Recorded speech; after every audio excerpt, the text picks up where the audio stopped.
Hello and welcome to CB Talk, the Combined Transport Blackwell Monthly Podcast. Today is December 19th, 2025, and this is episode number 22. I'm your host, Nick Card, Vice President of Operations. Now, I know you were expecting to tune into this episode to hear an exciting year in review between Tyler and I, but we have a slight rug pull and an exciting change of plans. Instead, we have Mike Card on the program. Mike's going to talk about the year in review, what's coming up in 2026, long conversation about some new healthcare, our new health insurance program that's coming up. We talk about some new customers, maybe some new equipment. Also, Mike is going to announce the drivers of the year and the employee of the year. So you really do want to stick around for the interview. But first, news and updates. First big update, our drivers of the month and employee of the month for December. We've got Sean O'Brien Lang in the glass and flatbed division, Jesse Corner in Blackwell, Eric Boland in Heavy Haul, and Tony Sweet as our employee of the month. Thank you guys for all you do, and congratulations. Our safety topic of the month for December is slips, trips, and falls. Focus on preventing injuries from slips, trips, and falls. Remember to use 3 points of contact when you're climbing in and out of the truck. Make sure you follow correct procedures, climbing onto the trailer and using handrails, appropriate footwear, and making sure that you avoid injuries. It's easy to injure yourself pretty significantly with a simple slip. And it's an embarrassment that nobody needs to incur. So make sure you practice safety around entrance and exits and avoid those slips, trips, and falls. In the news this month, it is holiday season. AAA projects a record 122.4 million Americans traveling at least 50 miles during the year-end holiday period. That's 109.5 million by car. So that means you are sharing the road with 109.5 million travelers that are getting out there on the freeways, on the highways. So please be safe out there when you're driving around. Holiday travel is up 2%, which means that this is a record year for holiday travel, surpassing last year's record in 2024. So if you thought 2024 was busy, it's only going to get worse. Roads are going to be the busiest the weekend before Christmas and on Friday, December 26th. Remember, Christmas is on a Thursday this year, so that means those weekends before and after, we're going to see a lot of excess travel. On Christmas Day and New Year's Day, those are typically the lightest travel days. So if you are not at home with your family enjoying some time, those are the days to put the miles down. One of the things that's leading to some of this excess travel is that gas prices are lower than last year. National average dropped below $3 per gallon for the first time in 4 years. Personally, it is nice to see fuel prices coming down, so that makes road trips that much more affordable. And with that, it's time for the interview. Joining me in the studio today, Mike Card, President of Combined Transport. Mike, how you doing today? Great, Nick. How are you? I'm glad to be here. I'm looking forward to this podcast. Good. It's always good to have you back on.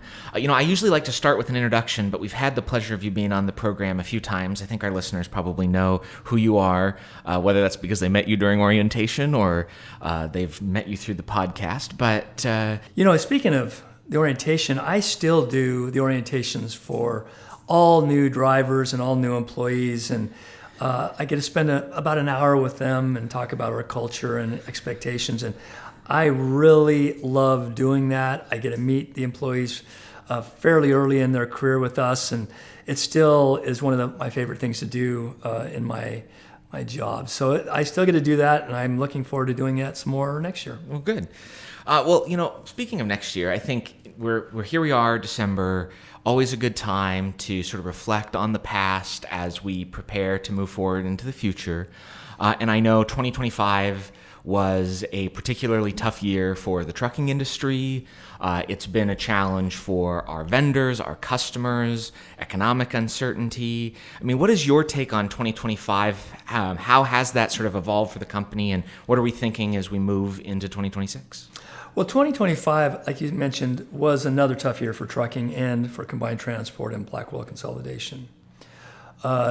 24 was bad, 23 was bad, so we've been on a 3-year difficult period, one of the hardest I've ever experienced in trucking. And looking back over these past 3 years, obviously the economy has a lot to do with it, but a bigger picture than that is the illegal CDL holders, non-domiciled CDLs, immigrant CDL holders that shouldn't be holding a CDL because they don't have a work visa. These kind of people, along with the trucking companies out there that employ them and don't pay taxes, don't pay health insurance, don't pay workers' comp, unemployment, all the things that we have to pay, we're competing with them. And that's been a very big challenge these past 3 years. Luckily, we've had such a great, strong foundation that we've been able to survive that. And we also see at the end of 2025 that we've seen the regulatory agencies start to get more involved with these unsafe, illegal operators. A little too slow, in my opinion. I'd like to see them do it a little bit quicker. But things like California is revoking 17,000 CDL holders in the next 60 days. Of course, not all of them are truck drivers. Some of them could be Uber drivers and things like that. But the more that we can get California to revoke these illegal CDLs, and we get the FMCSA getting involved with these illegal operators not paying the proper taxes, the better we can start charging the correct rates to our customers so that we can start making money again, and that we can start paying drivers higher wages. Right now, it's tough because these other operators that they'll take anything that's better than what they were making in India and Ukraine and Uzbekistan. That is something that we need to see change. We need to continue to pay our drivers more, and we need to be able to charge our customers a fair rate. So as we end 2025, Nick, I really think that the regulatory agencies, if they can continue to put some pressure on these illegal operators, is going to do nothing but help us. So I'm thinking 2026, second quarter, I'm really positive that we're going to start to see some real improvement in the trucking industry. I know we were talking about this last month with some of the California stuff in the news about the CDLs and revoking the CDLs. But, one of the concerns that I've heard floating around about some of these, what I've heard termed as the bad actors in the industry, is that a lot of things like CDLs and stuff are all up to states to regulate correctly. And there's limited power that the federal government has to do this. And there's a lot of controversy, contention, let's use that word, contention between the federal government and certain states. And so that sort of muddies the whole picture to see sort of industry, the much needed regulation, regulatory improvements for the industry.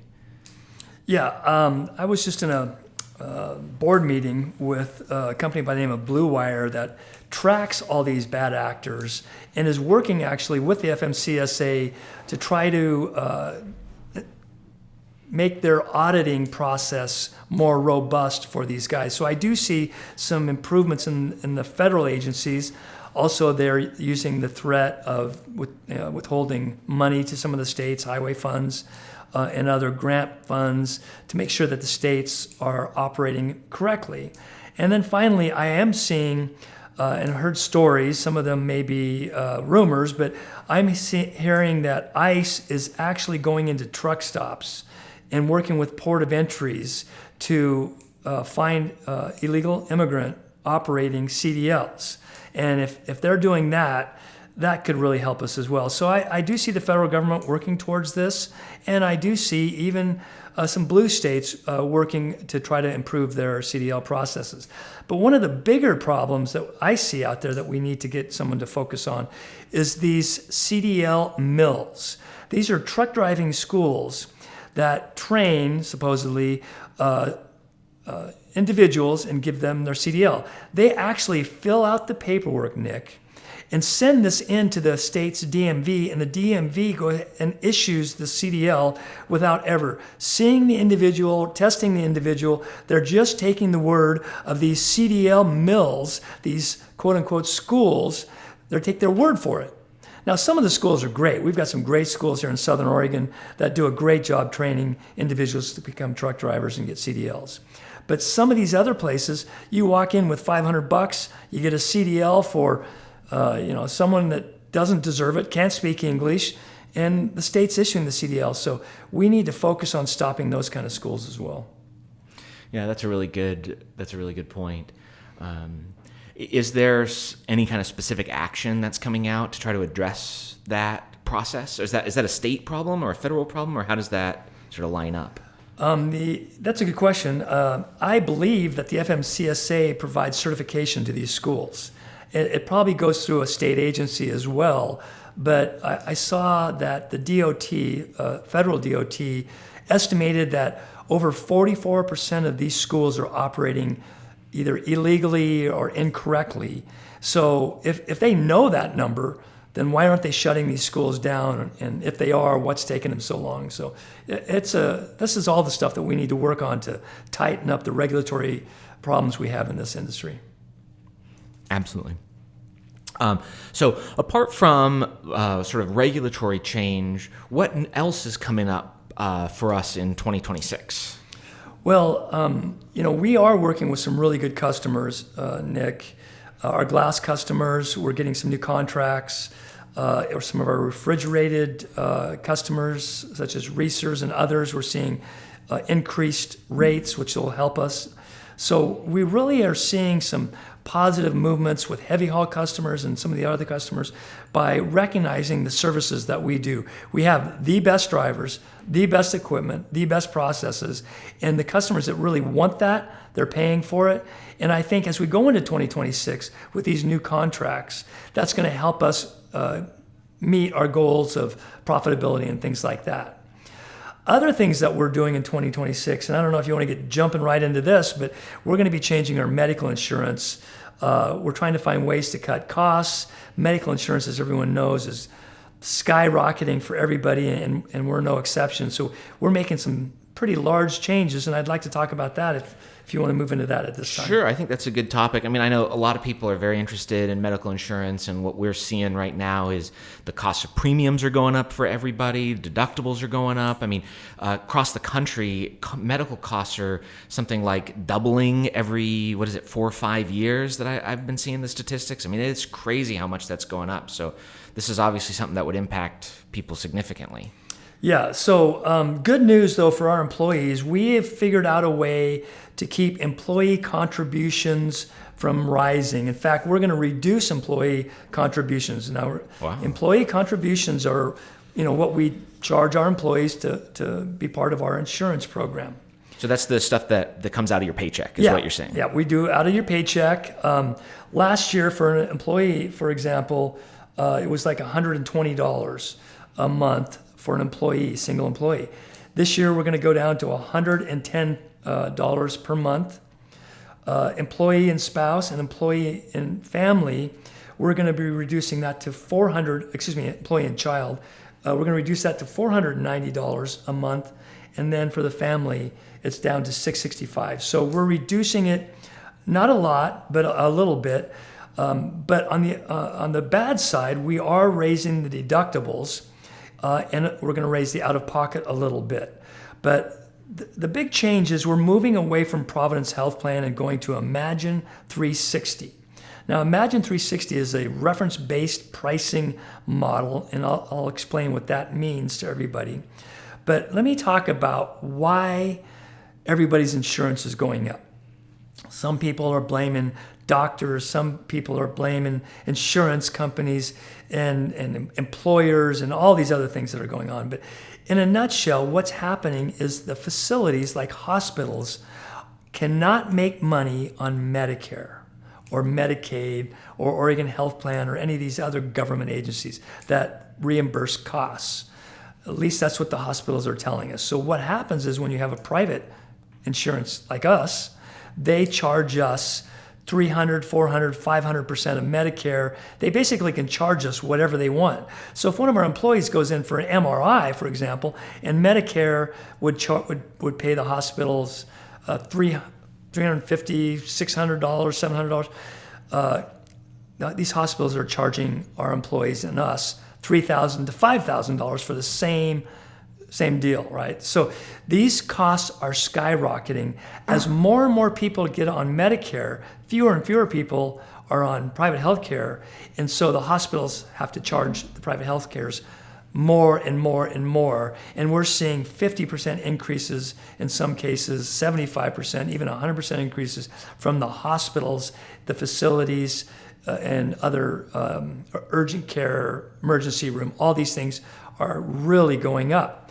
So what we do with reference-based pricing is we go out there and we tell the hospitals we're only going to be paying a set percentage of Medicare. And in our case, this is going to be around 140%. It's actually 120% or 12% over their costs, whichever is less, but it works out to about 140% of Medicare.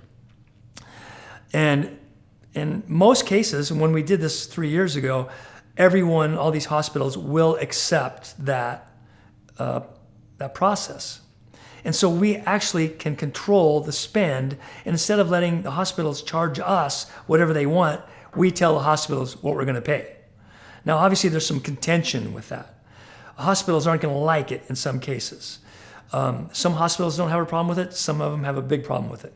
So that's where Imagine 360 comes in and says, hey, whoa, this is a normal pay that you should get, and they negotiate it.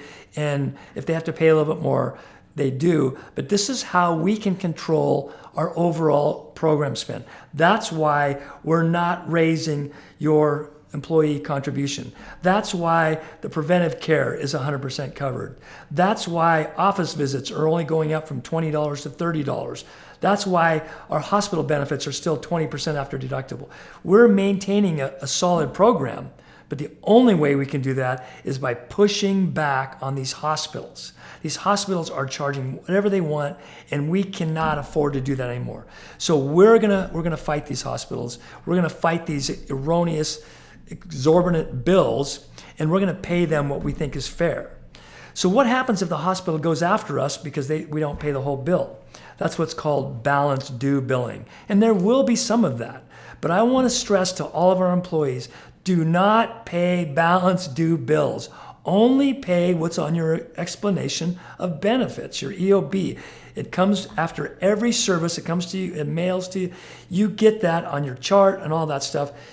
Only pay what the explanation of benefits says you need to pay.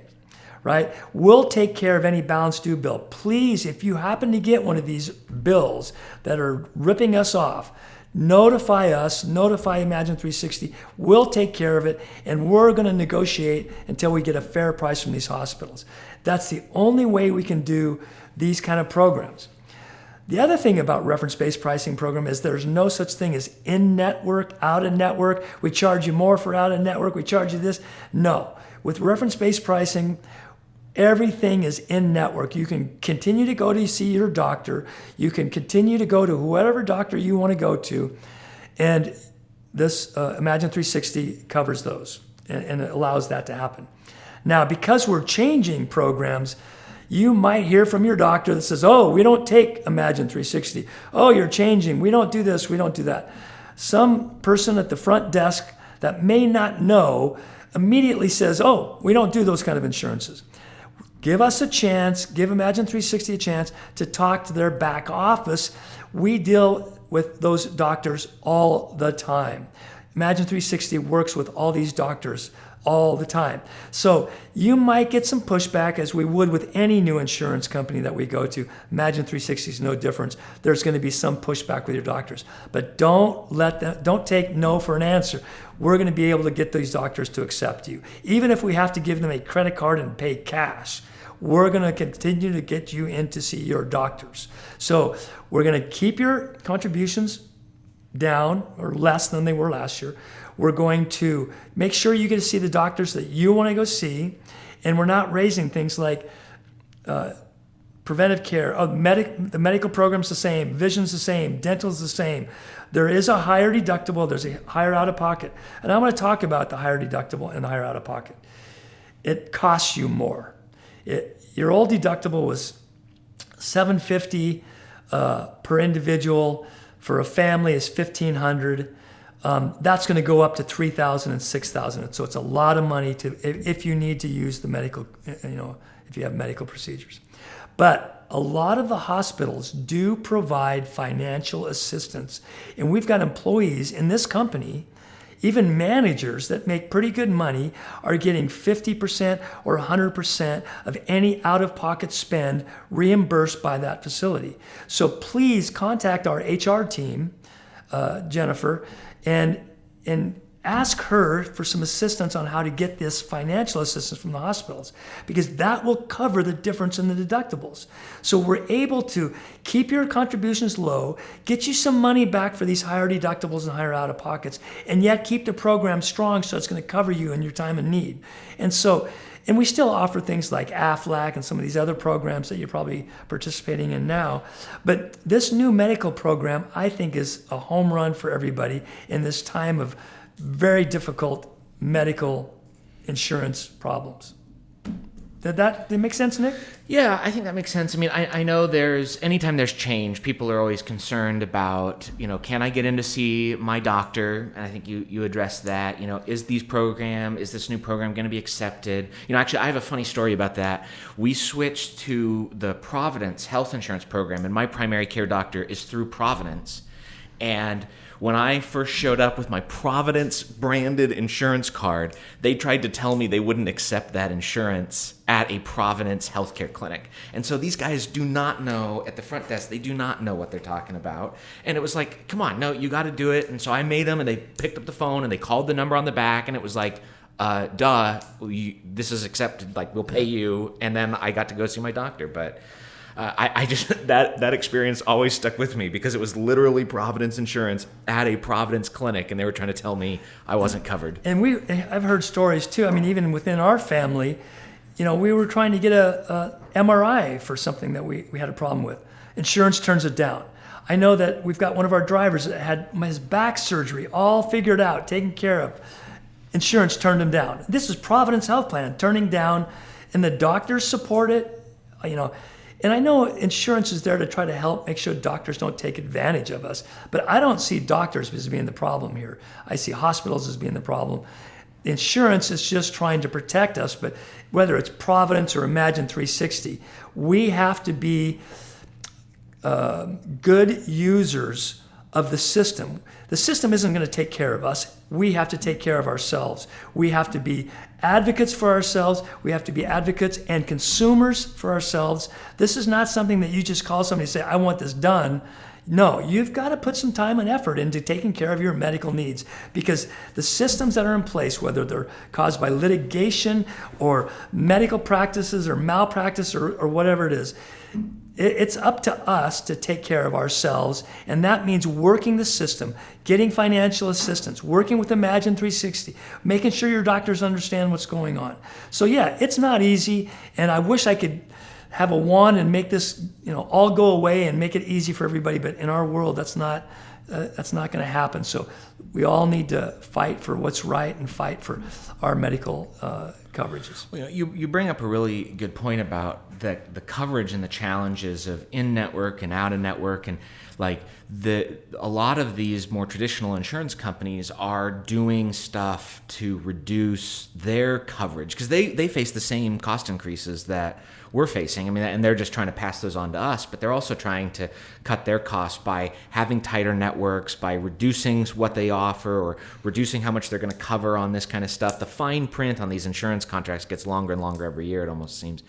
And so one of the benefits that I hear you talking about is with a reference-based pricing system, we have more control about, we don't have that same in-network, out-of-network sort of sleight of hand to try to reduce coverage or access. We don't even have that distinction anymore. It's about what's the pricing reference, and this is how much we're going to cover, as opposed to, oh, well, in-network we've negotiated X or Y or this, but out-of-network it's Z, and that kind of confusion, when you're trying to figure out how to take care of yourself, that's not confusion. That's helpful when you're in the middle of a stressful medical situation. Right. Yeah, the in-network is where they try to force you to go. So when you go out of network, in the old program, you had to pay 40% of your doctor visit if it was out of network. And so a lot of times our drivers are over the road. They're trying to see a doctor whenever they can. The timing's tough, as we all know. Every minute matters out there. And they go see a doctor, and he's out of network, and all of a sudden, instead of a $20 copay, they have to pay 40%. And it's just not fair. This reference-based pricing program, everything is at the new primary care, $30, specialist, $60. There's no in-network, out-of-network anymore. So it's a better program in that regard, Nick. I know one of the concerns that a lot of people have too is access and coverage locally. There were concerns the last time we went through a reference-based pricing program and what that meant for doctor coverage here in the Valley. Is there anything that we're doing differently this time around in order to make sure we don't have some of those same problems? Yeah, great point, Nick. We are doing some things that are somewhat unorthodox. First of all, though, we had to go out to Prime Care, which is the Providence Doctors Group here in town, and we negotiated directly with them to get a contract, just so that their doctors would accept this program. Well, guess what the Medicare percentages, and I'm not going to give you the exact number because it's confidential, but they're over 300% of Medicare is what we have to pay to the doctors. Now, we did it because it's not a big number. Doctors, like I mentioned, aren't really the large cost here. It's the hospitals. But anyway, so now we're accepted by all the Prime Care doctors in town. One of the problems we had last time was with the local hospitals, Asante and Providence. They knew combined transport. They knew what we were trying to accomplish, and they didn't like it, and so they sent every one of our employees balance due bills. I had to fight that. I negotiated. I got an attorney. We got it all taken care of, but it was such a nightmare with them because, if we had a hospital out in Utah or Texas, there's only a couple of employees, maybe only one, so it wasn't a big deal. They'd accept it, and they move on. Here in town, there's a lot more exposure. They knew who Combined Transport Blackwell was, and so anytime someone came in with the Combined Transport card, they went after us and balanced due bill, and they didn't accept our reference-based pricing very well. This year, we aren't putting our name on the card. So when you get your medical card on February 1st with Imagine 360's name on it, you're not going to see Combined Transport anywhere on that card or Blackwell. Excuse me. You're only going to see Imagine 360, the plan number, your name, your employee number. It's going to be a standard medical card with all the phone numbers on the back, with all the language that you have to put on those ID cards, but you're not going to see Combined Transport on the card. That way, you're not going to have, if they have a problem with us, it's not going to be everybody. It's not going to be Combined Transport because everybody's individual. So we think that's another way for us to at least get these big hospitals off our back. And again, it's the hospitals that are going after us with these huge outlandish bills that it's not fair that and also keep in mind this, it's not just us paying 1,000% of Medicare. When you pay 20% of hospitalization, you're paying 20% of 1,000% of Medicare. Your 20% is actually more than the hospital would get through Medicare. So they're double dipping on you, the employee, and so we're going to stop that. So now you only pay 20% of 120% of Medicare. So that's going to save you money as well. And so the whole program is going to be better for you, and let us fight those battles of balance due if they come up. But according to Imagine 360, they have less than 2% of their transactions end up in a balance due bill. And in those balance due bills, Imagine 360 takes care of those through negotiation. It never gets to trial. It never affects your credit. In fact, it's illegal for a medical bill to affect your credit. They'll tell you that. Hospitals are going to come after you. They'll say whatever they want to say, but it's illegal for them to affect your credit. So there's no way a balance due bill affects your credit. Let us take care of it. Let us negotiate it. I've said this again, don't pay them. Only pay what's on your explanation of benefits. Understand that, Nick? Yeah. So when are these new cards coming out? When does the program start? So our plan year is February 1st. Okay. So we're going to have an open enrollment starting January 1st. So you'll have some information starting to come around. Maybe you've already seen some of it because we've made some decisions. We've got Imagine 360 representatives coming into the headquarters office this Monday to help talk about some of these programs that they're going to do. They are very robust. These guys are on top of their game. So we really want to get him in here, give a chance for the local people to talk to him. We're going to have telehealth. There's going to be phone numbers available to you starting January 1st.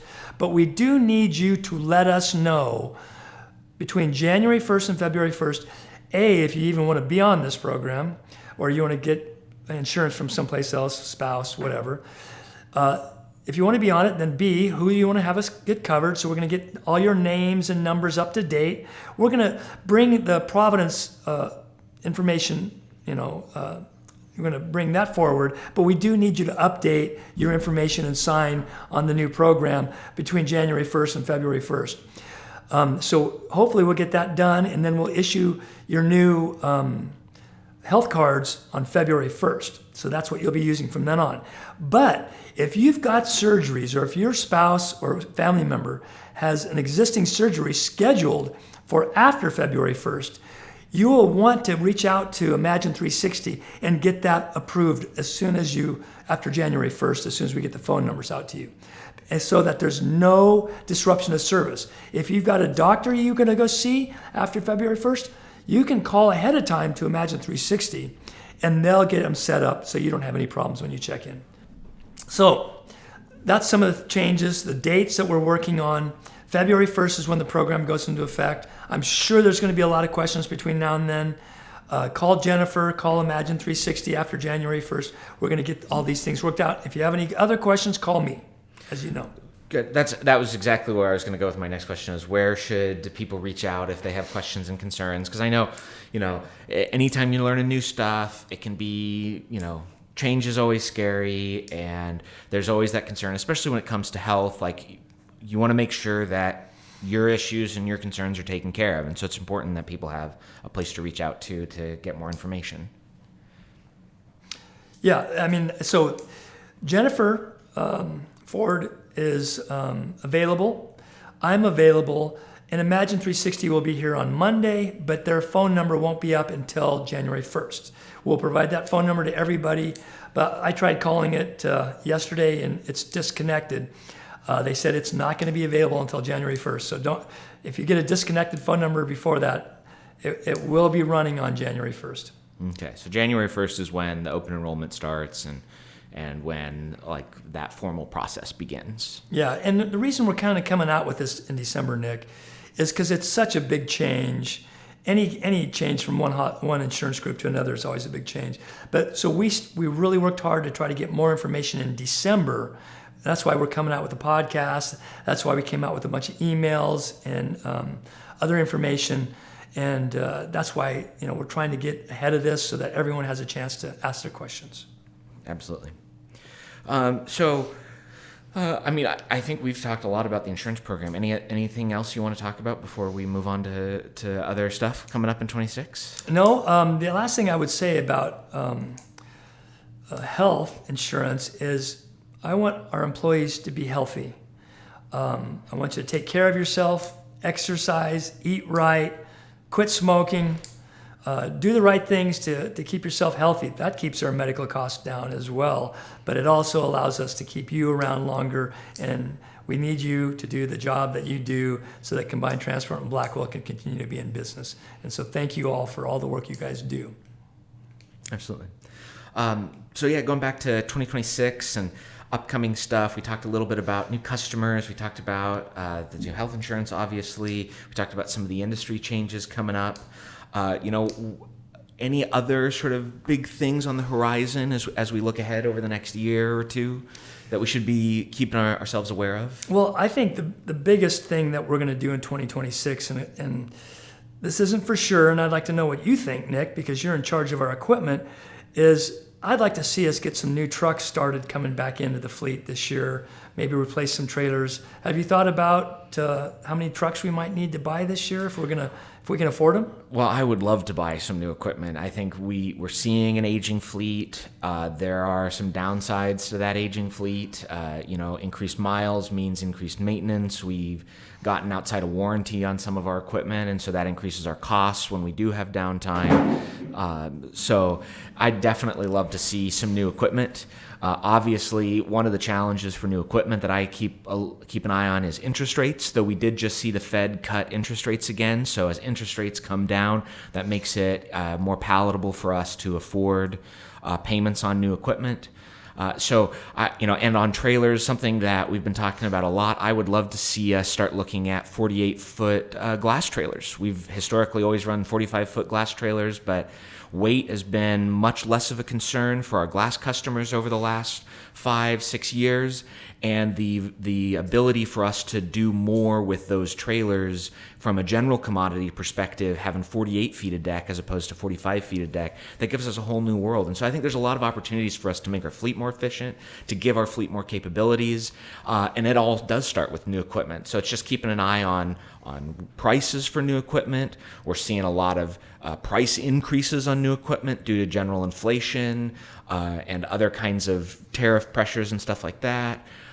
Interest rates, though, are coming down. That's a positive sign. So it's kind of juggling all of those things. And if we start to see more customers coming in, we start to see growth in freight volumes and rates, I definitely want to see new equipment start moving in. I mean, and to tell you something that is mind-blowing, basically the entire time that I've ever been in trucking, one rule of thumb has always stood out to me. Hey, if you want to buy new equipment, it's going to take you 3 months before you get a new truck.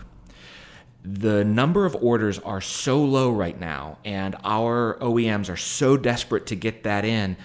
We just had an owner-operator place an order for a truck at Freightliner. He placed an order, and 2 days later, he was like, actually, I want to change my mind on that. He went to adjust the order. That order had already been finalized and moved into production between when he placed it and 2 days later. That never happened. So they actually had to cancel the order and replace it because they were so short on slots, they were starting construction on that truck immediately. I remember times when it took a year to get a truck. Well, yeah, during COVID, it was a year plus. I mean, we had some trailers we ordered. It took us 18 months before we saw the first trailer after the order. So we are definitely in a time where if we can put together the right package, we have a lot of leverage with our OEMs. And so I think 2026 is the right year for us to begin buying new equipment again, and that'll be some exciting times after having a couple years with no new equipment rolling through the door. The key thing is that we need to start making money. We've cut costs. We've cut some medical costs. We've cut some staffing. We've been slowing some payments down to vendors to try to save some money. We've renegotiated contracts. We're doing everything we can to lower costs. I know we've been pushing our drivers on fuel economy and where they buy fuel and how they idle and run, how much idle they run. And we're watching everything we can to lower the costs. At the same time, we're trying to raise rates with the customers. And we've been successful really for the first time in 3 years in the last couple of months. And if we can continue to raise rates and we continue to watch our costs, second quarter we start making money buying equipment. Third quarter, Nick. Yeah, well, good. I mean, that sounds like a price. One of the things I always think about with trucking is we are in a tough time with trucking, but it's not like trucking is facing an existential crisis. It's not like somebody invented teleportation technology or some new way that is making trucking obsolete. What we're facing is a shortage of demand on trucking and an excess of supply in trucking. But at the end of the day, people still need trucks to move their Amazon packages. People still need trucks to put food in their grocery stores. People still need trucks to move steel and glass to build buildings. And so, what we're looking at is not the end of trucking. What we're looking at is, a slowdown in these fields that need trucking, and that will eventually come back, in my opinion. I just don't see how it's not going to. Well, let me tell you this story, because I see this just a little differently. I think there's an existential change happening in trucking that could put a lot of people, and has put a lot of people, out of business. Let me tell you this story. I had a chance to go to Germany with Freightliner. Actually went to their factories there and got to meet some trucking companies, some German trucking companies, and we talked about driver turnover and driver and fuel costs, and the same thing that all trucking companies talk about. And when we asked them what's their biggest concern, they said Eastern European trucking companies coming in to Germany and operating illegally and not making any money. They couldn't make any money because the rates that their customers were allowing them, they just said that it was going to put them out of business. And at the time, I said, well, that's your problem, Eastern European. We're not going to have Eastern Europeans running around the United States. Well, a lot of German and French and Western trucking companies did go out of business because of these influx of illegal operators. Well, now we're seeing the same thing in the United States. Ukrainians, Indians, there's cabotage, which is where Mexicans are hauling inside the United States illegally, or Canadian trucking companies, mostly Indian, hauling inside the United States illegally. So there's so much illegal competition that unless we can get the regulatory agencies to recognize the risk here and really start putting their foot down on it, we could be going the same way as Western European trucking companies. We've seen some of my friends have gone out of business, and some of the trucking companies that have been around for years going out of business because of this illegal competition. I think this is the biggest single issue that trucking industry in the United States has faced since COVID, but even worse than that. So no, I think it's got to change, Nick, and I'm just hoping that for safety reasons, for immigration purposes, I hope that everyone recognizes and starts acting on this to help the existing trucking companies survive. One last question as we think about the future. I think sometimes it helps to reflect on the past. And as we think about 2025, was there anything that stood out to you, good, bad, otherwise, challenges, anything that surprised you, business, internal, external? Like, what are the things that happened in the past and how we overcame those that are the lessons that we can take into the future? Well, I think the biggest thing, and this wasn't a surprise to me, but I think the biggest thing that I was proudest, happiest about in 2025 was the flexibility our employees showed us on what they are willing to do and how hard they work at it. And yeah, we've made some decisions that was tough and cut costs and not giving raises and cutting back 401k contributions and stuff that hurt our employees. And yet they recognized what we were going through. The drivers stepped up and did what they needed to do, continue the company, moving the company down the road. Employees in the office and the shop, they stepped up and continued to do what they needed to do to keep the trucks going. So, I knew our employees were great, but I was really amazed at how great our employees were in 2025, how much they stepped up and recognized what they needed to do to keep the company going. And so that was something that I was really happy about. Overall, I think our biggest accomplishment was that we survived, and we survived in good condition through all the negatives that were happening. Here's another thing that we've seen our drivers do that I've got to applaud them for. Our claims and accident ratios are less than half in 2025 than they were in 2024. It's amazing how much safer our drivers are, how much safer the equipment is, the technology we're using. So we've really saved a lot of money on that kind of stuff because of our drivers. They're safer now than they've been. We're seeing our CSA scores going down. Our driver supervisors are doing a better job. So I see some real positives. And someone once told me, Nick, that you never let a recession go to waste, which means that's the time to really cut costs and find out who your real operators are, who your real good employees are, and how to save money and become more efficient. So I'm thinking that in 2026, we're going to be a very lean, mean fight machine. We're going to be so efficient. Our drivers are so good. Our equipment is good. Our team is very solid. So when we do see this rebound, we're going to be there to take advantage of it and continue to grow this company instead of shrink it. And that's what I really want. Well, awesome. I know before we go, you wanted to announce our drivers and our employee of the year. I know that's a special thing for you. So yeah, it is exciting. And this is, I would like to give this award out to every single one of our drivers that we have. And, we've had, each month we pick a winner for the glass flatbed division, heavy haul division, and for Blackwell. So, we've had 12 winners of each division. And so 36 total drivers we've recognized over the course of 2025. We've had Driver of the Year in the past and last year, and we're going to do it again this year. So I am going to announce the Drivers of the Year for each division and the Owner-Operator of the Year. First, Glass and Flatbed. The Driver of the Year 2025 for Glass and Flatbed is Robert Stumbo. I hear nothing but great things about Robert. Thank you, Robert. Congratulations. For Heavy Haul, Driver of the Year for 2025 is Ed Heath, another guy that you hear nothing but great things about. In Blackwell, Driver of the Year for 2025 will be Armin Dervishian. Armin, I know, runs a lot of freight for us for OGC, which is one of our best customers, and they love this guy. And finally, our Owner-Operator Driver of the Year is Lalo Suarez, and Lalo does everything for us that we could ask. So congratulations to the Drivers of the Year for 2025.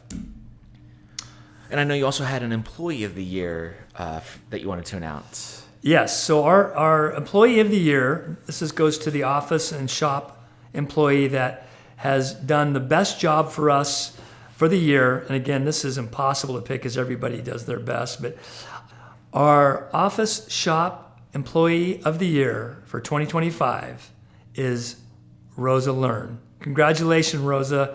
She leads our heavy haul permit department and has been with us for a very long time and does a great job. So congratulations, Rosa. Well, awesome. Congratulations to everyone. I mean, that's quite an accomplishment. Driver of the Year, Employee of the Year. Thank you, everyone, for all you do for the company. That's fantastic. And I think there's a small token of our appreciation that goes along with that. There is. Maybe smaller than we did in the past, but at least there's a token. There's a token. So, well, Mike, anything else that you want to add before we wrap up? No, I just appreciate you and Tyler for setting up these podcasts, Nick. I think it's a good way to communicate to our employees. And I just want to let everyone know that my door is always open and my phone works. So give me a call, either on my cell or office, if you have any comments about this podcast or anything. So thank you, Nick, for having me on. Thanks for being here. Thanks again, Mike, for the interview. Our next episode will be out January 23rd. This is when Tyler and I will actually get around to doing our wrap-up and reflection on the podcast, so stay tuned. I think it'll be really interesting. We're going to go through some statistics and look at view counts and see what has worked and what hasn't. We would love your feedback on the podcast, what's good, what's bad, what you'd like to see more of, what you don't like. That way we can also have a conversation about where we're going with the podcast as we move into 2026. So please send us anything you got. You can send it to us on Facebook or via email at cvtalk@combinedtransport.com. As always, we appreciate your participation. It's your engagement that makes this podcast work. Thank you for your time. Thank you for listening, and thank you for being part of the Combined Transport team.